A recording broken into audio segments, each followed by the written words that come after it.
बैंकों में डिपॉजिट्स की रफ्तार तेज है, लेकिन कर्ज लेने की जो मांग है यानी जो डिमांड है वो सुस्त है। लोग और कंपनियां बैंक से लोन लेने की बजाय दूसरे सस्ते ऑप्शंस का इस्तेमाल कर रहे हैं। इससे बैंकों की जमा यानी जो डिपॉजिट्स है और कर्ज देने के बीच का जो अंतर है पिछले साल की तुलना में 4 गुना से भी ज़्यादा बढ़ गया। अब इसी बात को आंकड़ों से समझिए। देखिए, पिछले साल ये अंतर केवल 34,270 करोड़ था, जबकि इस बार ये बढ़कर 1,56,774 करोड़ हो गया। प्रवीण सर से समझने की कोशिश करेंगे कि बैंक डिपॉजिट्स और क्रेडिट वाला जो पूरा मामला क्या है और इस आंकड़ों को भी डिकोड करवाएंगे। Sir, over to you.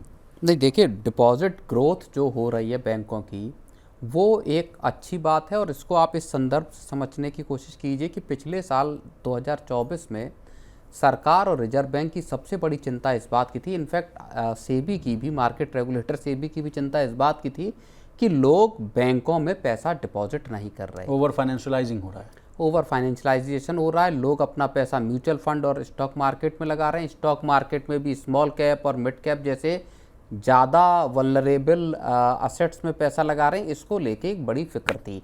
Reserve bank ने बैंकों को साफ तौर पे कहा था कि आपको अपने डिपॉजिट्स को मोबिलाइज करने के तरीके ढूंढने होंगे जिससे कि डिपॉजिट की जो ग्रोथ है उसमें कमी ना आए जी।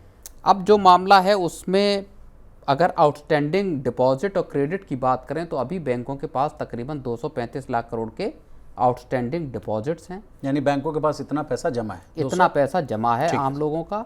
और क्रेडिट की बात करें यानी आउटस्टैंडिंग क्रेडिट यानी जितना पैसा बैंकों ने कर्ज बांटा है इस वक्त लोगों पे उधार है, वो 186 लाख करोड़ रुपए का है, यानी सरप्लस में मोटे मोटे। तो बैंकों के पास दूसरी चीज़ अगर आप समझिए इसमें, जो अगर हम ट्रेंड को देखें या इंडिकेटर्स को देखें, दूसरी बात अहम ये है कि बैंकों के पास पर्याप्त पूंजी मौजूद है, एक लोगों के जमा के तौर पर, और दूसरा जो आरबीआई ने इस साल की शुरुआत से लिक्विडिटी ईजिंग करने की कोशिश की, लिक्विडिटी डालने की कोशिश की, उसके जरिए जो बैंकिंग सिस्टम में पैसा आया, इसका मतलब ये है कि बैंकों के पास लिक्विडिटी की इस वक्त कोई कमी नहीं है जी। तीसरी बड़ी चीज़ ये है कि आरबीआई ने जो रेट कट किया है उसका बैंक अब आराम से, मैं ये कहूँगा कि उसका इस्तेमाल कर सकते हैं लोगों को कर्ज बांटने में। तो ये कुछ बड़े पॉइंट हैं जो यहाँ पे निकल के सामने सर, हाल फिलहाल में हम लोगों ने मनी सेंट्रल में इस बात की चर्चा भी की थी कि आरबीआई ने तो अपने काम कर लिए,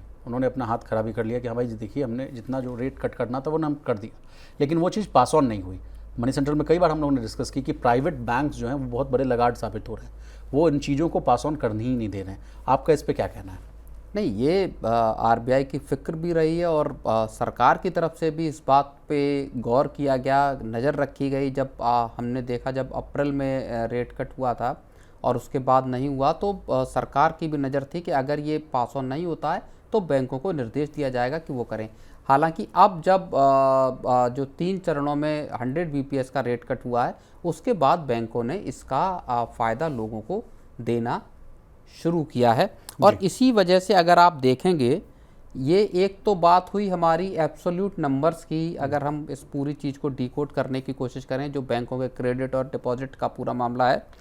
दूसरी जो नंबर है वो है ग्रोथ की। फेस्टिवल सीजन की शुरुआत हो चुकी है। आप कह भी रहे थे सर न्यूज़ रूम में कि लास्ट अगर 15 दिन का अगर डेटा देखा जाए विशाल, तो वो तस्वीर कुछ दूसरी बता रही है, तो वो प्लीज़ आप डिकोड कीजिए। तो जो 8 अगस्त तक का बैंकों का जो क्रेडिट ग्रोथ है वो 10.22% रहा है, जबकि डिपॉजिट ग्रोथ जो रही है वो 10.05% रही है। ये क्या कहता है? इसका मतलब ये है कि बैंकों ने इस ड्यूरेशन में कर्ज ज़्यादा तेज़ी से बांटे हैं। एक साल ईयर ऑन ईयर का ये डेटा है, कर्ज ज़्यादा तेज़ी से बांटे हैं, डिपॉजिट ग्रोथ थोड़ी सुस्त रही है। इसी के ठीक 15 दिन पहले की अगर आप तस्वीर देखेंगे तो वो बिल्कुल उलट है। तब डिपॉजिट ग्रोथ 10.2% थी, जबकि क्रेडिट ग्रोथ 10% थी जी। यानी बैंकों के डिपॉजिट ज़्यादा तेज़ी से बढ़ रहे थे, क्रेडिट ग्रोथ सुस्त थी। अब क्या है कि जब फेस्टिव सीजन जिस तरह से नज़दीक आ रहा है, दूसरा रिजर्व बैंक ने जिस तरह से रेट कट किया है, अब लोगों ने क्रेडिट लेना यानी क्रेडिट ऑफ टेक जो बैंकों का है उसमें रफ्तार आती हुई दिखाई दे रही है। और ख़ासतौर पे अगर अब जीएसटी का और फ़ायदा मिलता है, जीएसटी कट या जीएसटी रिफॉर्म जो सरकार लेके आ रही है, तो कारें, वाइट गुड्स सहित तमाम जो आइटम हैं उनको लेके लोगों का कर्ज लेने का जो सिलसिला है वो तेज हो सकता है विशाल। तो सर बड़े पिक्चर की बात की जाए तो उससे तो जीडीपी में भी अच्छी खासी बढ़ोतरी होने की गुंजाइश हो। बिल्कुल, यही सरकार का मकसद भी है। इकोनॉमी की रफ्तार बढ़ाने के लिए सरकार और पूरे सिस्टम में ये बेहतर है कि क्रेडिट की जो रफ्तार है वो बढ़े, लेकिन असेट क्वालिटी आपकी मेंटेन रहे। Exactly sir. सर एक लास्ट सवाल मैं आपसे समझना चाहूँगी, तो हुई खबर की बात जिसको हमने डिकोड किया, क्यों कारणों पर भी चर्चा कर लेते हैं सर कि बैंकों के पास ज़्यादा पैसा और कर्ज जो है अभी कम दिया जा रहा है। इसके पीछे के कारण क्या है? क्या जियोपॉलिटिकल टेंशंस या ट्रेड टैरिफ को लेकर जो अनिश्चितताएं हैं, अनसर्टेनिटीज़ है, इसके वजह से लोग जो है अपने हाथ बांधे हुए हैं? और इसके अलावा सर इसका भी जवाब दीजिएगा कि जो प्राइवेट इन्वेस्टमेंट को लेकर भी जो सवाल उठाए जाते हैं कि बड़े पैसे वाले जो लोग हैं, बिजनेसमैन हो, HNIs हो, वो पैसा अभी लगा नहीं रहे इकॉनमी में, उसके पीछे क्या कारण? नहीं, देखिए उसमें एक तो अनसर्टेनिटी फैक्टर है, लोगों की कमाई का फैक्टर है। लोगों को लग रहा है कि कहीं आगे जाके चीज़ें खराब हुई तो वो कर्जों का भुगतान कैसे करेंगे, एक ये मसला है। दूसरा मसला है प्राइसिंग का। देखिए कार सेल्स सबड्यूड बनी हुई है, लगातार हम देख रहे हैं पिछले साल से, और वजह उसकी यही है कि लोगों को अपनी कमाई को लेके या कारों की कीमतों को लेके तमाम तरह की एक चिंताएं और एक परेशानी है। लोगों की वेज ग्रोथ हो नहीं रही। जिस अनुपात में महंगाई बढ़ी है उस अनुपात में लोगों की तनख्वाह नहीं बढ़ी या सैलरीज बढ़ी नहीं है। तो एक वो मुश्किल है लोगों के सामने, जिस वजह से नहीं ले रहे। दूसरी बात आती है कंपनियों की। कंपनियां एक तो केपेक्स को लेके भी थोड़ा चिंतित हैं, एक बात। दूसरी बात यह है कि कंपनियां जो बैंकों से कर्ज लेने की बजाय अब एक उनके पास तरीका यह है कि क्या वो कॉरपोरेट बॉन्ड उतारें और वहां से जो फंडिंग रेज है वो करना शुरू करें। सर इस कहानी को भी और अगर हमारे व्यूअर को और आसान भाषा में समझना हो, मान लीजिए बैंक से कर्ज नहीं ले रहे हैं और खुद अपना डेट पेपर ला रहे हैं, उससे कर्ज नहीं, देखिए उसमें बहुत सिंपल सी बात यह है कि एक तो ब्याज दरों का साइकिल अभी रिवर्स गियर में है, आपका निचले लेवल पे जाता हुआ दिखाई दे रहा है। अगर एक और रेट कट हुआ तो ब्याज दरें और नीचे चली जाएंगी, और जिसकी संभावना भी लग रही। जब अक्टूबर में महंगाई 1.55, बिल्कुल RBI जब अक्टूबर में बैठेगा MPC की मीटिंग में, उसके बाद हो सकता है कि 25 BPS का रेट कट और हमको दिखाई दे। तो एक तो रेट्स का साइकिल रिवर्स नीचे जा रहा है।